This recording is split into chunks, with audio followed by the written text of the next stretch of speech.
ಯಾರನ್ನ ಬೈಬೇಡಿ, ಪಕ್ಷಕ್ಕೆ ಮುಜುಗರ ಆಗುವ ರೀತಿ ಮಾತನಾಡಬೇಡಿ ಎಂದು ಬಸನಗೌಡ ಪಾಟೀಲ್ ಯತ್ನಾಳ್ ಅವರಿಗೆ ಪದೇ ಪದೇ ಮನವಿ ಮಾಡ್ತಾನೆ ಇದ್ದೇವೆ. ನನ್ನ ಮನವಿಗೆ ಸ್ಪಂದಿಸುತ್ತಾರೆ ಎಂಬ ವಿಶ್ವಾಸವಿದೆ ಎಂದು ಶಾಸಕ ರಮೇಶ್ ಜಾರಕಿಹೊಳಿ ಹೇಳಿದರು. ಯತ್ನಾಳ್ ಅವರು ಈಗಲೂ ನಮ್ಮ ತಂಡದಲ್ಲೇ ಇದ್ದಾರೆ. ಅವರಿಂದ ಅಂತರ ಕಾಯ್ದುಕೊಳ್ಳುವ ಅಗತ್ಯವಿಲ್ಲ.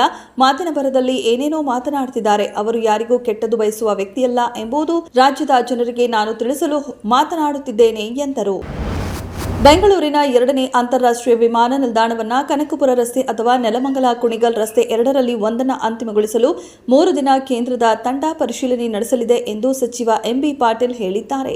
ಶಿರಾದಲ್ಲಿ ಅಂತಾರಾಷ್ಟ್ರೀಯ ವಿಮಾನ ನಿಲ್ದಾಣ ಮಾಡಲಾಗಲ್ಲ ಎಂದು ಸಚಿವ ಡಾಕ್ಟರ್ ಜಿ ಪರಮೇಶ್ವರ್ ಅವರ ಗಮನಕ್ಕೂ ತಂದಿದ್ದೇವೆ.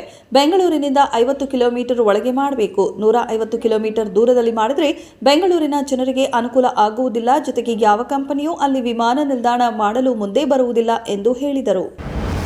ಮೈಸೂರಿನ ಮೂಡಾ ಸೈಟ್ ನಿವೇಶನ ಹಂಚಿಕೆ ಹಗರಣದಲ್ಲಿ ಸಿಎಂ ಸಿದ್ದರಾಮಯ್ಯ ಅವರಿಗೆ ಇಂದು ಮಹತ್ವದ ದಿನವಾಗಿದೆ. ಸಿಎಂ ಸಿದ್ದರಾಮಯ್ಯ ಅವರಿಗೆ ಲೋಕಾಯುಕ್ತ ಬಿ ರಿಪೋರ್ಟ್ ನೀಡಿದ್ದನ್ನು ಪ್ರಶ್ನಿಸಿ ಸಲ್ಲಿಸಲಾಗಿದ್ದ ಅರ್ಜಿಯ ವಿಚಾರಣೆ ನಡೆಸಿದ ವಿಶೇಷ ನ್ಯಾಯಾಲಯ ಇಂದು ಆದೇಶ ನೀಡಲಿದೆ. ಲೋಕಾಯುಕ್ತ ಅಧಿಕಾರಿಗಳು ಸಿಎಂ ಸಿದ್ದರಾಮಯ್ಯ ಮತ್ತು ಅವರ ಕುಟುಂಬಸ್ಥರು ಸೇರಿದಂತೆ 4 ಕ್ಲೀನ್ ಚಿಟ್ ನೀಡಿದ್ರು. ಸಿಎಂ ಸಿದ್ದರಾಮಯ್ಯ ತಮ್ಮ ಅಧಿಕಾರ ದುರ್ಬಳಕೆ ಮಾಡಿಕೊಂಡಿರುವುದಕ್ಕೆ ಯಾವುದೇ ದಾಖಲೆ ಇಲ್ಲ ಎಂದು ಲೋಕಾಯುಕ್ತ ತನ್ನ ವರದಿಯಲ್ಲಿ ಉಲ್ಲೇಖಿಸಿತ್ತು.